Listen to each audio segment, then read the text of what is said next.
مرکزی رویت ہلال کمیٹی نے ملک بھر میں کل بروز جمعرات 19 فروری کو پہلے روزے کا باقاعدہ طور پر اعلان کر دیا ہے۔ مرکزی رویت ہلال کمیٹی کا جو اجلاس ہے، مرکزی اجلاس، وہ پشاور کے اوقاف ہال میں منعقد ہوئی۔ جو مرکزی رویت ہلال کمیٹی کے چیئرمین ہیں مولانا عبدالخبیر آزاد، اسپارکو کے نمائندے، محکمہ موسمیات اور زونل کمیٹیوں کے جو نمائندگان ہیں وہ اس اجلاس میں شرکت کی، اور یہاں پر ملک بھر کے 20 مقامات سے جو ہے 200 سے زائد جو شہادتیں ہیں وہ کمیٹی کو موصول ہوئی۔ کمیٹی ممبران نے شہادتوں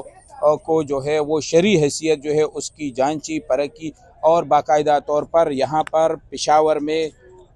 مولانا عبدالخبیر آزاد نے کل بروز جمعرات 19 فروری کو ملک بھر کے اندر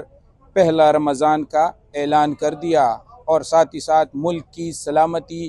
اور استحکام کے لیے بھی دعائیں کی۔ مولانا عبدالخبیر آزاد نے اپنے خطاب میں کہا کہ اس رمضان کے موقع پر خصوصی طور پر جو عوام ہے ملک کی سربلندی کے لیے جو ہے وہ دعائیں کرے، اور ساتھ ہی ساتھ تاجروں کو بھی کہا ہے کہ ذخیرہ اندوزی سے جو ہے وہ اجتناب کرے، اور عوام کو اس ماہ رمضان میں سستی اشیاء جو ہے وہ فراہم کرے۔